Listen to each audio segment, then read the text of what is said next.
Esta mañana vamos a estudiar 1 Pedro capítulo 1, versículos 22 al 25. Y le puse como título Amor y obediencia a la palabra de Dios. Amor y obediencia a la palabra de Dios. Es porque este tema es el que vamos a estar observando, que es el que se va a dar énfasis en esta porción de la palabra del Señor, centrado en el amor unos a otros, que se fundamenta en la obediencia a la palabra de nuestro Dios. Así que veamos algunos detalles de esto. Hemos estado hablando de esta carta y para resumir el propósito por el cual se escribió Primera de Pedro, hemos estado compartiendo esto. Lo que Pedro busca con esta primera carta es alentar a cada cristiano que está atravesando tiempos difíciles por causa de su fe, enseñándoles a vivir en medio de las dificultades diarias que la vida presenta y que lo vivan de acuerdo a como Dios quiere. ¿Y cómo es que podemos ver en la carta que Dios quiere que vivamos en medio de las dificultades? Bueno, una es sin amarguras. La vida, ya lo conocemos por experiencia, la vida nunca es fácil. Entonces, vivirla dentro de este proceso sin amarguras y también sin apegos. De pronto las cosas desaparecen y tenemos que recordar que somos peregrinos. Una de las noticias tristes que recibimos en esta semana que pasó es que de pronto un joven fuerte, como se dice comúnmente, lleno de vida, enferma y muere. Y simplemente nos hace recordar que somos peregrinos en este tiempo. Y en estos momentos de pandemia es una experiencia común para muchos. Así que sin amarguras y sin apegos. Tenemos que seguir confiando en el Señor cuando haya dificultades, esperando, confiados, la segunda venida del Señor, con una actitud y esperanza correctas delante de nuestro Dios, y puesto los ojos también en la palabra del Señor, en la enseñanza bíblica. ¿Qué es lo que está pasando? Aunque en esta sección, cuando hablamos de observando cuidadosamente la enseñanza bíblica, tiene que ver con ver los momentos proféticos en los cuales estamos, pero también tiene que ver con lo que la palabra del Señor está indicándonos a cada uno de nosotros en lo personal, en lo íntimo. Entonces, así seguimos en este proceso, imitando al Padre y también al Señor Jesucristo, viviendo la vida delante de Dios con temor reverente. Eso fue el tema de la vez pasada, que aprendamos a vivir la vida con temor reverente ante el Señor. El tema general de lo que vamos a estudiar hoy es lo último que aparece allí: demostrar unos a otros la identidad que en Jesucristo ahora se tiene. Demostrarnos unos a otros la identidad que tenemos en nuestro Señor Jesucristo. Para esto, entonces, quisiera tratar de ubicarnos en lo que estamos haciendo, en lo que estamos pasando y en lo que está hablando. La última oración que se tiene registrada de nuestro Señor Jesucristo allá por Juan capítulo 17, que le llaman la oración sumo sacerdotal, él habló de un tema sumamente importante para él, que lo mencionó y lo pidió directamente al Padre. Él hablaba de la unidad. ¿Por qué? Y bueno, podemos observar la iglesia en general, y cuando digo iglesia es la iglesia universal, no tanto pensando en una iglesia local, pero obviamente tiene su aplicación ahí. ¿Por qué es tan difícil que haya unidad en la iglesia? ¿Por qué piensan ustedes que es tan difícil que haya unidad en la iglesia? Y aquí, como parte secundaria, yo también pensaba, bueno, la unidad no solamente es difícil en la iglesia, también es en la familia difícil que haya unidad. Es parte del proceso en el que nos metemos para seguir fomentando y procurando, por supuesto, la unidad. Entre los amigos también es muy raro, bueno, por decirlo de esa forma, pero los amigos también de pronto se pelean y se rompe la unidad. En el trabajo ni se diga, a nivel nacional, por supuesto, la unidad entre los ciudadanos se pierde y ni se diga a nivel mundial. Pero aterrizándolo entonces en la iglesia, ¿por qué es tan difícil que haya unidad en la iglesia? ¿Qué opinan ustedes? Y creo que mucha de eso, de la respuesta que tenga que darse con la familia, amigos, trabajo nacional y mundial, se relaciona con la iglesia. ¿Por qué creen ustedes que es tan difícil que haya unidad en la iglesia? ¿Cuál es su opinión? Por el egoísmo de cada persona, sí, así es. Seguimos siendo entes egoístas, ¿verdad? ¿Por alguna otra razón? Desacuerdos aún dentro de la iglesia, ¿verdad? Cierto. Sí. Eso es muy cierto, los desacuerdos que hay.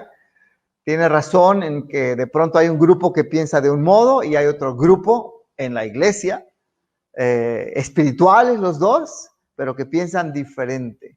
Y quizá ambos quieren hacer la voluntad de Dios, pero desde perspectivas diferentes, que pueden estar imbuido allí el egoísmo también, por supuesto, es parte de la realidad humana, ¿cierto? ¿Alguna otra razón por la que ustedes piensen que puede ser difícil que haya unidad en la iglesia?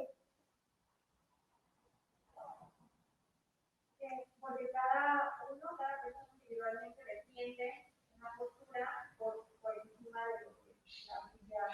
Sí.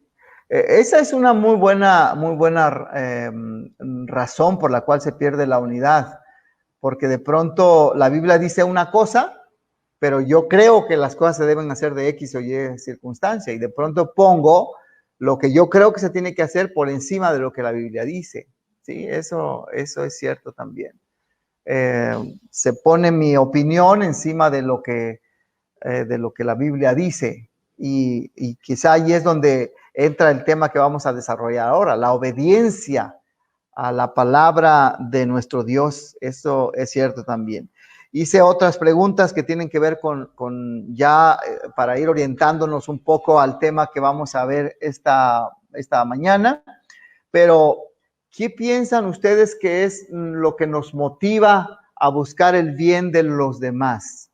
¿Qué nos motiva a buscar el bien de los demás? Va unido a la segunda pregunta.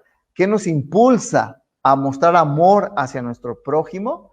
Entonces, pensemos en esto y piensen en algunas respuestas también.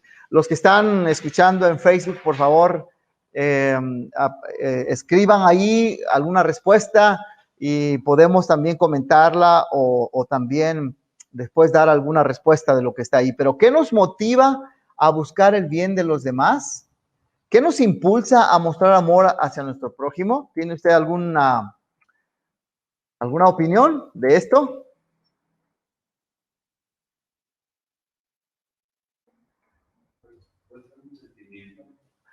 Ok, siento que algo por la otra persona, ¿esa es la idea? Sí, porque siento que el querer mostrar la manera que quizás algunos hombres pues no les gusta ver a la gente y transmitirle lo que nos trae. Ah, ok, sí. Me mueve un sentimiento. Como platica uno que estos tipos desean para que se vayan. Ajá. Por eso y al contrario, ¿por qué no están? ¿Por qué ya están peleando? ¿Por qué ya hay otros? Ajá. Entonces, hay quienes no están buscando a la otra. Pero me impulsa mi sentimiento de ayudar, me conmueve, hay compasión en mí por ver la situación de la otra persona. Sí, todo eso.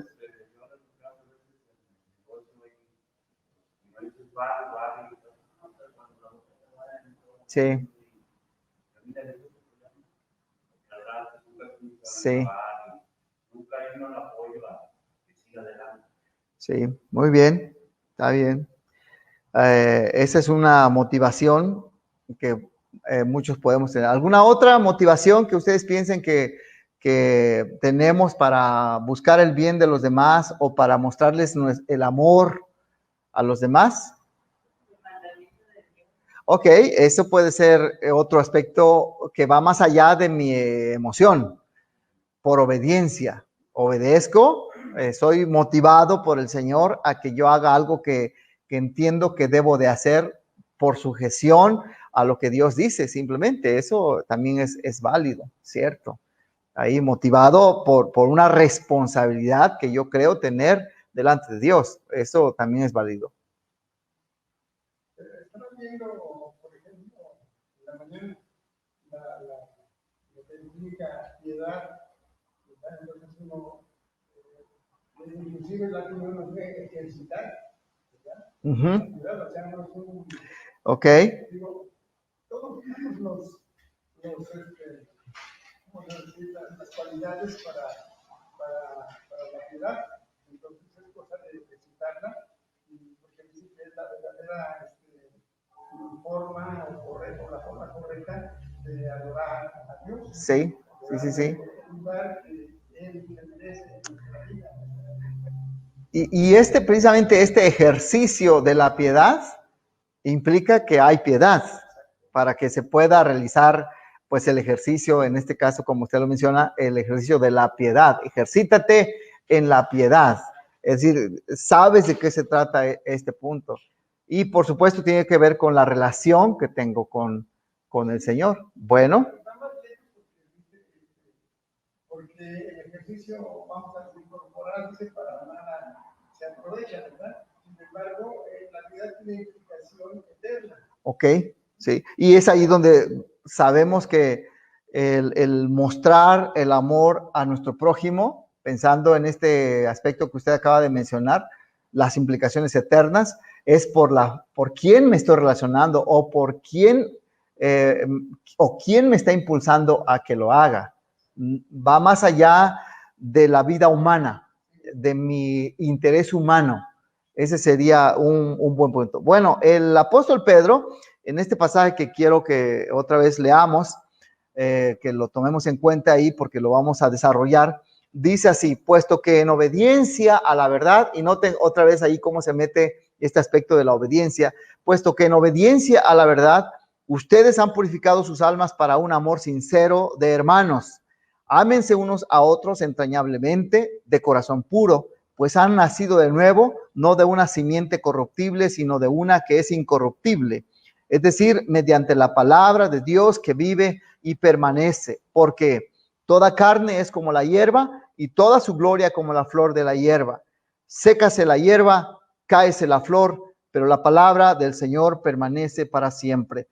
Esa es la palabra que a ustedes le fue predicada. Y es aquí donde precisamente se nos impulsa en esta obediencia a la palabra del Señor, obediencia al Evangelio, a que nos amemos unos a otros, puesto que hemos creído la palabra del Evangelio. Aquí vemos un impulso del compromiso con el prójimo, del amor hacia los demás, impulsado porque hemos creído la palabra del Evangelio. Y este pasaje al apóstol Pedro nos va a recordar precisamente este compromiso que tenemos de obedecer simplemente lo que dice el Evangelio. Amarnos unos a otros, entonces, va a estar relacionado directamente a que hemos creído la palabra del Evangelio, expuesta, por supuesto, en la palabra de nuestro Dios. Para esto, veamos cómo se va desarrollando este tema en estos versículos que vamos a estudiar. Amarnos unos a otros, puesto que hay una correspondencia. Puedo amar a otros porque mi alma ha sido purificada, porque mi alma está purificada. Como hace rato comentábamos acerca de la piedad, si se nos dice que nos ejercitemos en la piedad, quiere decir que existen ya los elementos ahí para que se pueda realizar ese tipo de ejercicio. Bueno, aquí sería algo parecido. ¿Por qué podemos amarnos unos a otros? Porque nuestra alma está purificada. Lo interesante de este punto es que dice, puesto que en obediencia a la verdad, ustedes han purificado sus almas.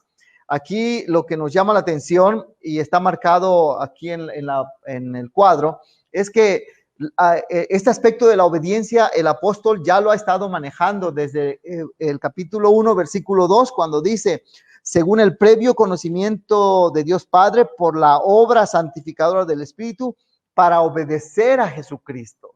Y tiene que ver con nosotros también. Entonces, este aspecto de la obediencia no es nada nuevo para el apóstol.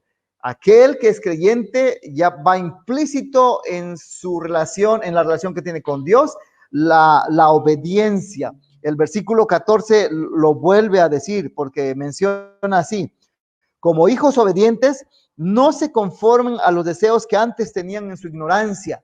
Esa ignorancia implicaba que antes no podían obedecer, ahora sí pueden obedecer porque hay un elemento fundamental que nos impulsa, que nos motiva para precisamente obedecer. Y aquí cuando habla de la verdad, posiblemente está hablando del evangelio mismo. ¿Qué es la verdad? El evangelio, la palabra de Dios, que más adelante lo va a mencionar, pero puesto que en obediencia a la verdad, y afirma aquí, ustedes han purificado. Aquí me llama la atención algo sumamente interesante. Él dice que nosotros hemos purificado, lo que implica que es una acción que nosotros hacemos. Ahí puse el análisis gramatical para que más o menos nos demos cuenta de lo que está hablando. Digo ahí que es un perfecto activo participio. ¿Por qué? Para empezar, él dice, ustedes han purificado. El perfecto me indica, me hace recordar que fue un momento dado en el cual inició esa purificación y que ahora tiene efectos que se pueden notar. ¿Cuáles son esos efectos que se pueden notar? Lo va a decir.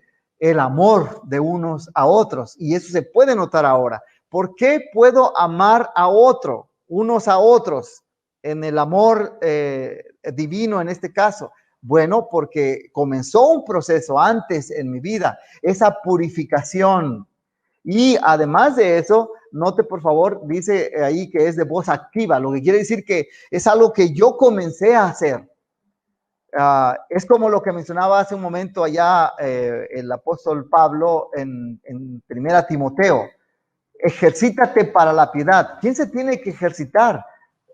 Somos nosotros los que tenemos que hacer algo. Entonces, esta purificación tiene que ver con algo que yo tengo que hacer.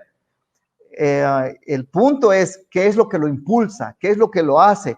Y en Hechos capítulo 15, y quiero leer este pasaje, lo menciona en parte de lo que está pasando aquí en Hechos, capítulo 15. Este pasaje de Hechos 15 está dado dentro de una problemática que está viviendo la iglesia, precisamente, hablando de por qué la unidad de la iglesia a veces es muy difícil observarla y a veces que se ponga en la práctica. Bueno, porque aquí hay un problema, aquí como título tiene el problema de los judaizantes, que tiene que ver con un grupo de judíos cristianos que querían que todo creyente siguiera con las prácticas judías para lograr la salvación. Pero lo que llama la atención, vea lo que dice el versículo 9, cuando dice, ok, leo desde el 8, Dios dice que conoce el corazón, les dio testimonio dándoles el Espíritu Santo al igual que a nosotros. Está hablando del pueblo gentil que recibió el Espíritu Santo al creer en Jesucristo como su Salvador. Y dice el versículo 9, y ninguna distinción hizo entre nosotros y ellos, purificando por la fe sus corazones. Y aquí es donde tiene esta relación con nosotros que hemos purificado. Es decir, hemos creído en Jesucristo como nuestro Salvador y comenzó en ese pasado la purificación de nuestra alma, en donde esos resultados del inicio de esa purificación tienen resultados hasta ahora, que se pueden mostrar cuando demostramos el amor a los demás. Por eso es que hablamos de un perfecto activo en donde estamos trabajando y haciendo un trabajo, un proceso de purificación que empezó antes. Y no debemos de tener o no deberíamos de tener ese proceso que empezó antes.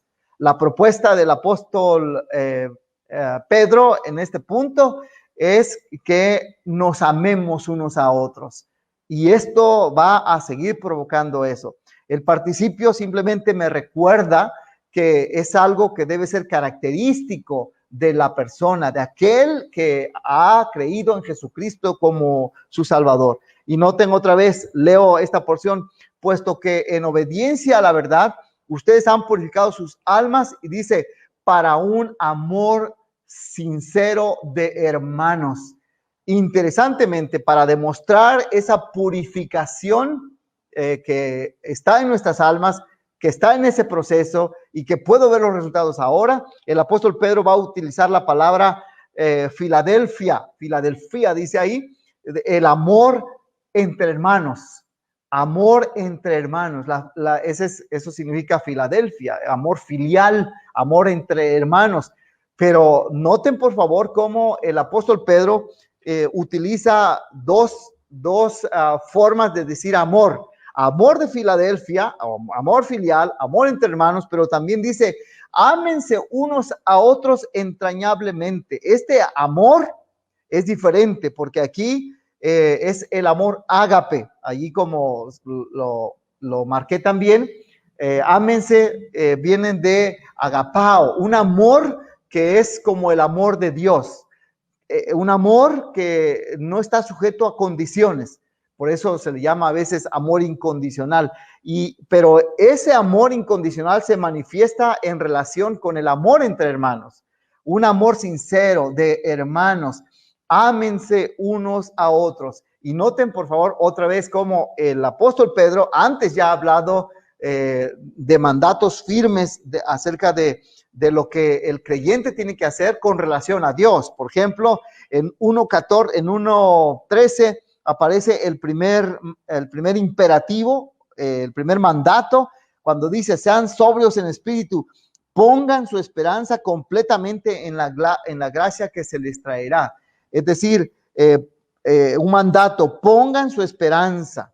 Luego en el versículo 14, otro mandato, como hijos obedientes, no se conformen a los deseos que antes tenían a su ignorancia. En el versículo 17, otro mandato, condúzcanse con temor durante el tiempo de su peregrinación. Pero todos esos mandatos tienen que ver con Dios, en su relación con Dios. Ahora hay otro mandato, pero que tiene relación con el prójimo. Este mandato se sustenta en esta declaración: ámense unos a otros entrañablemente. Y este tipo de amor es un amor que no es fácil. Es un amor que es comprometido más allá de las circunstancias que promueven este tipo de amor. Y esto está caracterizado cuando dice amarse unos a otros entrañablemente, entrañablemente. Entrañablemente quiere decir con convicción. Quiere decir amarse unos a otros con un compromiso. Tiene que ver con una constancia de este tipo de amor, que va más allá de un amor filial, de un amor entre hermanos, de algo que yo siento por el otro, porque es mi hermano en este caso. No, aquí el enfoque va a estar en ese amor constante. De hecho, la palabra que se traduce aquí como entrañable tiene que ver con la constancia también, y muchas veces va unido a la oración. Cuando dice oren sin desmayar, oren sin perder ese compromiso por la oración, porque tiene que ver con ese esfuerzo de hacerlo. Ese es el tipo de amor que lo está pidiendo el apóstol Pedro. Cuando dice ámense unos a otros entrañablemente, un imperativo relacionado con el prójimo, pero que va muy unido otra vez a este tipo de amor por Dios. Primera de Juan, capítulo 20 y 21, es cuando el apóstol Juan escribe: ¿cómo puedes decir que amas a Dios si no amas a tu hermano? ¿Cómo puedes decir que amas a Dios al que no ves cuando no le demuestras amor a tu hermano al cual sí ves? Hablando de esa relación o de ese impulso que se debe de tener cuando decimos que amamos a nuestro Dios. Así que amémonos unos a otros, puesto que hemos purificado nuestras almas, como compromiso de que el Espíritu de Dios está con nosotros, y por medio de la fe hemos creído en Jesucristo como nuestro Salvador. Pedro sabía que la responsabilidad de amor mutuo en el cuerpo de Cristo no puede cumplirse aparte de la regeneración y la purificación que el Espíritu Santo ha obrado en el corazón del creyente. Amor a Dios, ágape, va unido al amor filial, al amor que siento por mi hermano. El afecto humano es posible tenerlo aparte de la regeneración, eso es cierto. Puedo amar a mi hermano sin la presencia del Espíritu Santo en mi vida. Lo puedo hacer, pero eso es un amor muy corto. Es un amor que no es tan fuerte o que no llega a ser inquebrantable como el amor ágape. Porque el amor sobrenatural, este amor que es necesario para mantener la armonía y hacer funcionar como un solo equipo a todos los miembros del cuerpo, requiere una transformación de fondo y que se obedezca el impulso que se tiene por esa transformación. Muchos de nuestros problemas en la iglesia de rompimiento, y lleves esto a la familia, a los amigos, es porque la relación se fundamenta en ese amor filial. Te amo porque eres mi hermano, te amo porque eres mi esposa, te amo porque eres mi mejor amigo, amiga, etcétera, etcétera. Amor filial. Pero es necesario sumarle a ese tipo de amor el amor ágape, ese amor comprometido, ese amor que es impulsado por esta regeneración que el Espíritu Santo ha hecho en nuestro corazón. Cuando nosotros solamente lo dejamos en el amor humano, el amor filial está incompleto. Y tarde o temprano se va a romper porque necesita la fortaleza del amor que va unido a esta regeneración por el Espíritu Santo, de creer en Jesucristo como mi Salvador, listo, y sigo. Y ese amor entonces, ese amor filial entre hermanos, como iglesia, como familia, se ve fortalecido, sumamente fortalecido, por la regeneración que hay por el Espíritu Santo. Y nosotros, purificando este tipo de amor, obedecemos a la palabra de Dios, porque va unido a eso. Yo puedo ver que la palabra de Dios dice que ame a mi prójimo, pero si yo no obedezco la palabra, se queda incompleto sin la obediencia. Una cita de uno de mis maestros del seminario, el maestro Ort. Ok, amémonos unos a otros también, puesto que hemos renacido. Otra vez, puesto que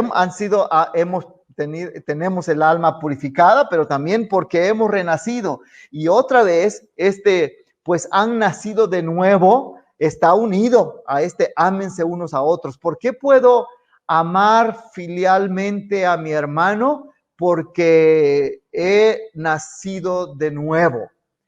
¿Por qué puedo obedecer el mandato de mostrar un amor comprometido que va más allá de las circunstancias, que va más allá de la persona misma a la cual tengo enfrente? Porque es un amor ágape y se fundamenta otra vez en este nuevo nacimiento. Y otra vez, note por favor cómo es un perfecto, lo que quiere decir es que ocurrió en el pasado y que puedo verlo ahora y que se puede demostrar por lo que estoy haciendo de esto, que es lo que él está diciendo aquí también. Y es activo porque es algo que yo estoy haciendo, que yo estoy viviendo y participo porque es una de mis características como hijo de Dios. Es así como entonces el haber obedecido el evangelio de Cristo Jesús transforma mi vida. Desde el punto de vista espiritual, el renacimiento, hasta la práctica, el amarnos unos a otros, amor filial, amor de hermanos, amor ágape, como el de Cristo para nosotros, entrañable, constante, fuerte, comprometido. Eso es lo que tiene que ver con este tipo de amor. Y noten cómo otra vez lo vuelve a decir, es un amor diferente. ¿Por qué? Porque este nacimiento que se fundamenta, dice, no de una simiente corruptible. Curiosamente, tengo que detenerme un momento aquí porque aquí habla de la simiente, dice, no de una simiente corruptible. Para cuando se habla de simiente, se usan dos palabras en griego. Una es espora, como se lee allí, que es conocida, de ahí viene nuestra palabra castellana, pues, de espora, y la otra que se usa para simiente es esperma. Y de ahí viene la palabra castellana también, casi más bien transliterada, esperma. Pero se usan las dos para referirse a la simiente. La palabra que el apóstol Pedro está utilizando aquí es espora.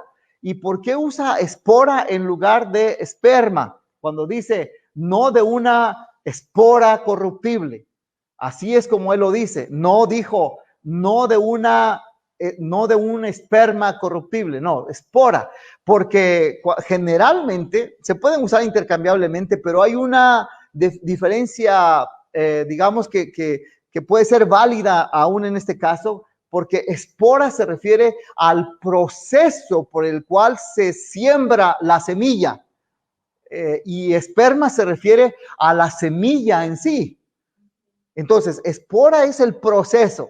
Y esto tiene que ver, y por eso creo que Pedro utilizó la palabra espora, porque él lo que está diciendo, fundamentando el amor que debemos de tener unos a otros, amor ágape, por el proceso que hemos llevado. Este proceso se fundamenta en que hemos purificado nuestra alma, un proceso, el tiempo perfecto, pero también ese renacer se empieza y se comienza a vivir hasta la fecha, hasta el momento de hoy. Otro perfecto que aparece ahí mismo. Y noten la diferencia, por ejemplo, en Lucas capítulo 8, es la parábola del sembrador, se usa la palabra espora.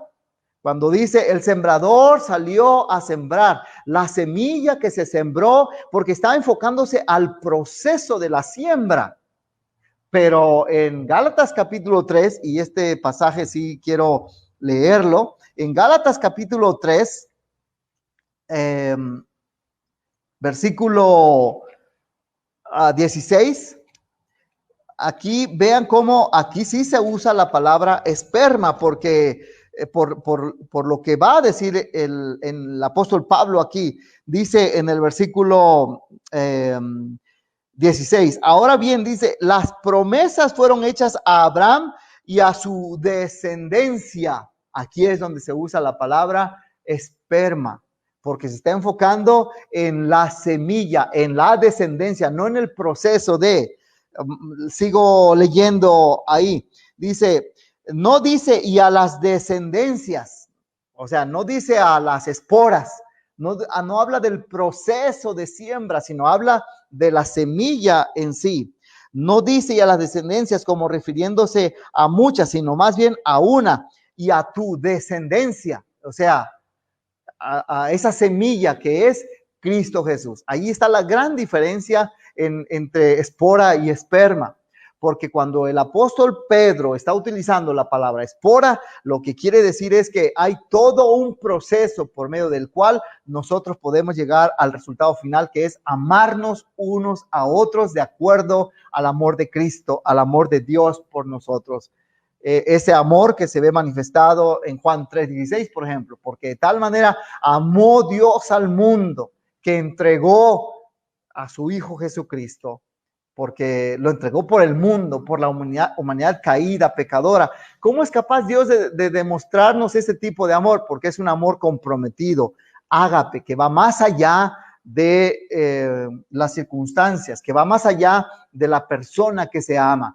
Ese es el tipo de amor que el apóstol Pedro demanda en la iglesia. Si existiera ese tipo de amor en la iglesia, siempre constante, no se rompería la unidad. Pero obviamente hay una lucha, como ya hemos expresado antes, de egoísmo, de mis propios intereses personales. La Biblia habla mucho acerca de eso. Por eso nuestro compromiso a seguir esforzándonos en demostrar este amor divino, el amor de Dios, el amor ágape. Por eso dice Pedro, pues han nacido de nuevo no de una simiente corruptible, sino de una que es incorruptible, es decir, mediante la palabra de Dios. Precisamente esta palabra de Dios es el evangelio de Jesucristo, que vive y permanece, que vive y permanece. Aquí alguien quizá pudiera pensar que se refiere a Dios que vive y permanece, pero realmente lo que se está enfocando aquí es la palabra que vive y permanece, la palabra del Evangelio, el mensaje del Evangelio. En Romanos capítulo 15, versículo 4, se menciona que nosotros podemos tener consolación por la palabra. La palabra consuela, es decir, la palabra hace algo. ¿Por qué? Porque es viva y eficaz. Hebreos capítulo 4, versículos 12 y 13. Es viva y eficaz y penetra el alma y provoca cambios en nuestra vida. Y quisiera leerles esta porción de Hebreos capítulo 4, versículos 12 y 13, cuando dice: porque la palabra de Dios es viva y eficaz y más cortante que cualquier espada de dos filos. Penetra hasta la división del alma y del espíritu, de las coyunturas y los tuétanos, y es poderosa para discernir los pensamientos y las intenciones del corazón. Y dice, no hay cosa creada oculta a su vista. ¿A la vista de quién? De la palabra de Dios. Pero continúa, sino que todas las cosas están al descubierto y desnudas ante los ojos de aquel a quien tenemos que dar cuenta. Es decir, Hebreos de forma majestuosa unifica la palabra del Evangelio con la persona misma de Cristo Jesús. ¿Por qué es que nosotros podemos ser motivados y comprometiéndonos a amarnos unos a otros con el amor de Dios? Porque hemos creído, porque hemos recibido la palabra del Evangelio, es decir, a Jesucristo mismo, que está con nosotros y que sigue transformándonos para seguir amando a los demás. Si ese tipo de amor estuviera constantemente en nosotros, otra vez la unidad sería mucho más protegida. Pero la realidad, ya lo hemos mencionado, que la iglesia está formada por gente como nosotros, que con sus mismos problemas, y tenemos que seguir luchando para que en lugar de que nuestros sueños, nuestras metas, nuestras propias expectativas y egoísmos sean lo que marquen la diferencia, en lugar de eso, que sea la palabra de nuestro Dios, que, como dice aquí, que vive y permanece para siempre. ¿Por qué? Porque toda carne es como la hierba y toda su gloria como la flor de la hierba. Sécase la hierba, cáese la flor, pero la palabra del Señor, otra vez aquí afirmándose, permanece para siempre. Y me recordó lo que estudiábamos en el Salmo 8, en donde se muestra la gloria de Dios y la gloria humana. La gloria de Dios y la gloria humana. Entonces, esto tiene que ayudarnos a entender quiénes somos, cómo somos. Y como dice la pregunta, ¿qué somos? Entonces, ¿qué es lo que somos nosotros? ¿Cuáles son nuestras mayores glorias como seres humanos? Nuestras mayores glorias humanas, ¿cuáles son? ¿Cuál piensa usted que son nuestras mayores glorias humanas? El éxito personal, por supuesto, es una gloria humana, ¿sí? La familia, por supuesto, tener una familia que está bien y que todos son triunfadores, etcétera, gloria humana. O incluso el hecho mismo de solo tener una familia, ¿no? Gloria humana.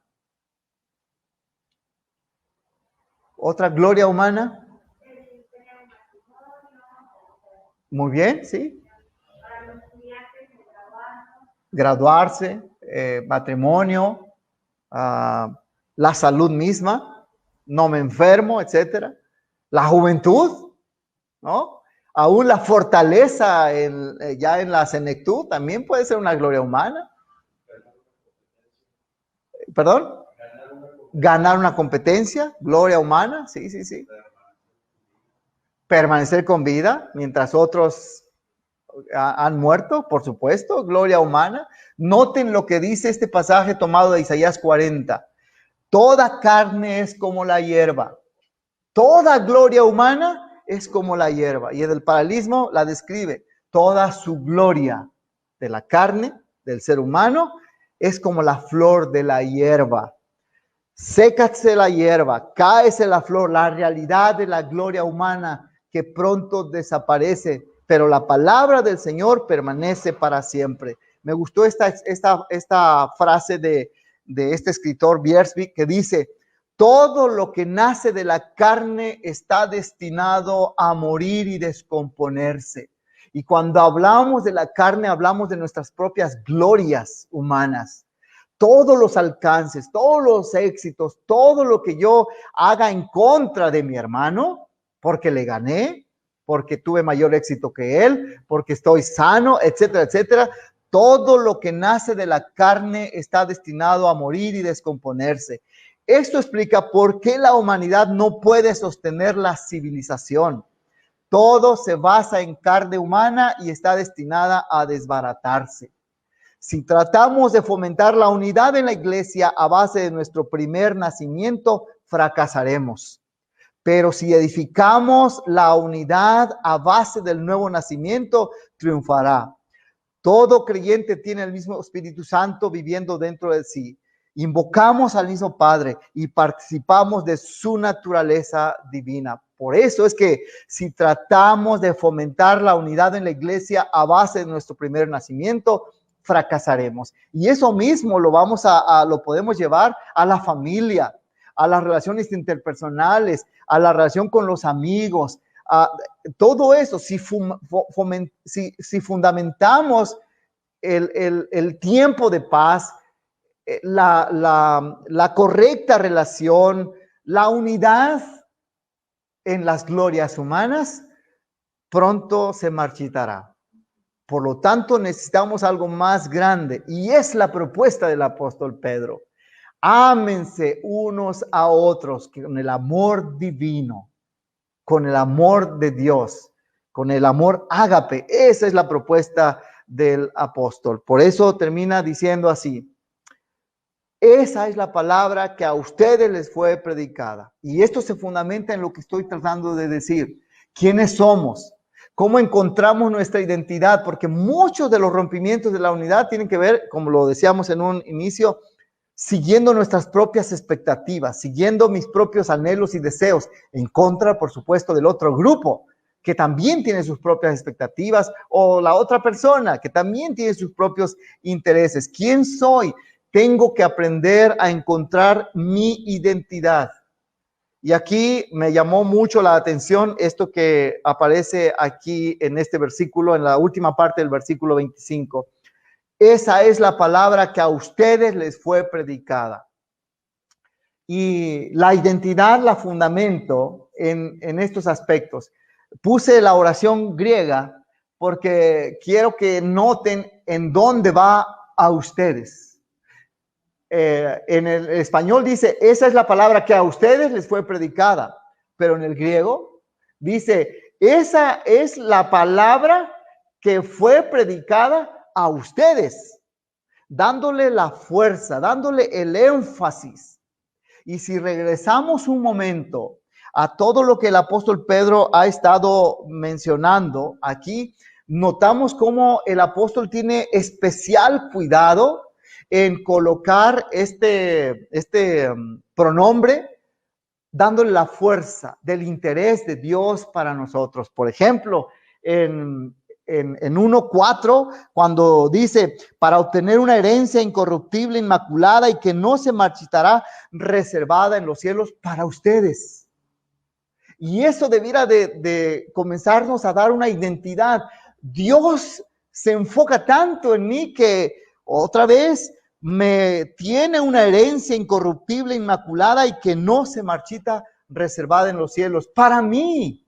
Eso es lo que Dios tiene para mí. Vea lo que dice el versículo 9 también. Obteniendo como resultado de su fe la salvación de ustedes, de sus almas, de ustedes. La salvación, tengo la salvación. El versículo 10. Acerca de esta salvación, los profetas que profetizaron de la gracia que vendría a ustedes. Increíblemente, desde el Antiguo Testamento, el Señor ya estaba pensando en nosotros, y esto tiene que darme una identidad más allá de solamente lo que yo pienso que soy y que tengo. humanamente hablando. Versículo 13, por tanto, preparen su entendimiento para la acción, sean sobrios en espíritu, pongan su esperanza completamente en la gracia que se les da a ustedes, que se les dará a ustedes en la revelación del Señor Jesús. Otra vez pensando el Señor en nosotros. Versículo 20. Porque Él estaba preparado desde antes de la fundación del mundo, pero se ha manifestado en estos últimos tiempos por amor a ustedes. Otra vez. El centro del corazón amoroso de nuestro Dios está sobre nosotros. Y Él lo que quiere es que lo imitemos en eso. Por lo tanto, mi amor a los demás, amarnos unos a otros, tiene que estar enfocado hacia la otra persona. Por eso podemos amar como Dios ama, más allá de nuestras expectativas, más allá de nuestros intereses, más allá de lo que yo pienso que es digno de ser amado en la otra persona. Lo amo, le amo con amor ágape, más allá del amor filial, del amor entre hermanos. Y esto, por supuesto, entrañablemente, con compromiso, con convicción, con esfuerzo de hacerlo, porque no es nada fácil. A nuestro Padre Celestial, para demostrar ese amor, le costó la vida de su propio Hijo, porque de tal manera amó, ágape, el Padre al mundo, que envió a su Hijo a morir por nosotros. Por eso es que es tan complicado y es tan difícil mantener la unidad. Por eso es que es más fácil correr al otro, romper la iglesia.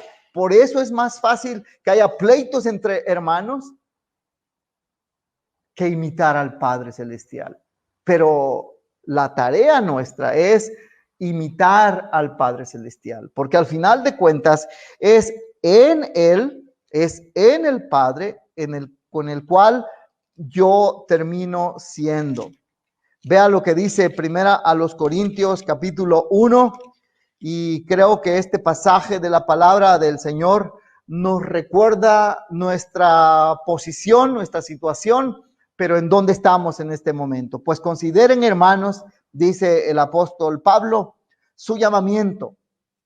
No hubo muchos sabios conforme a la carne, ni muchos poderosos, ni muchos nobles, sino que Dios ha escogido lo necio del mundo para avergonzar a los sabios, y Dios ha escogido lo débil del mundo para avergonzar a lo que es fuerte.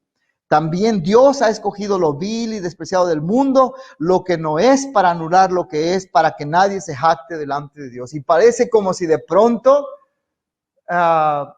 dijéramos, pues ¿quién soy? No soy nada. Pero noten por favor lo que dice el versículo 30. El versículo 30, pero por obra suya están ustedes en Cristo Jesús. Es decir, si cambiamos el verbo estar por ser, de no ser nada, de lo débil, lo necio, lo vil, lo despreciado, dice, pero por obra suya ustedes son en Cristo Jesús. Otra vez, es la obra de Cristo Jesús en nosotros quien nos da la identidad que necesitamos para fundamentar el amor amor ágape que podemos tener por los demás.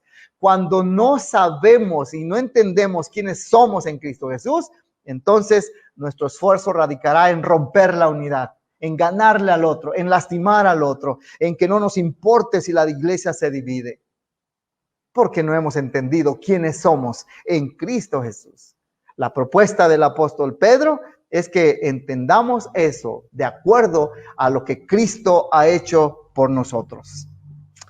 Amémonos unos a otros, puesto que hemos creído la palabra del Evangelio.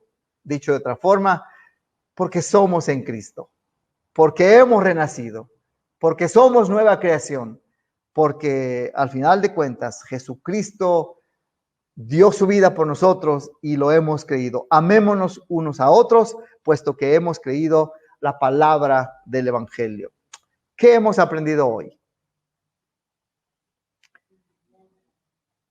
¿Qué hemos aprendido hoy? Compartan qué viene a su mente después de escuchar lo que hemos compartido esta mañana. ¿Qué hemos aprendido hoy?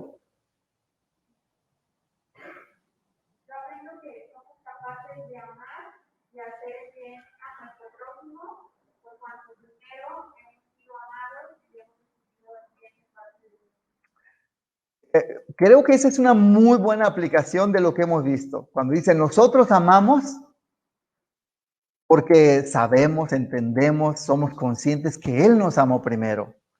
Entonces mi amor hacia el otro no se fundamenta en lo que yo espero que el otro haga o en la expectativa que tengo de Él, sino porque Él me amó primero. ¿Sí? Muy buena observación.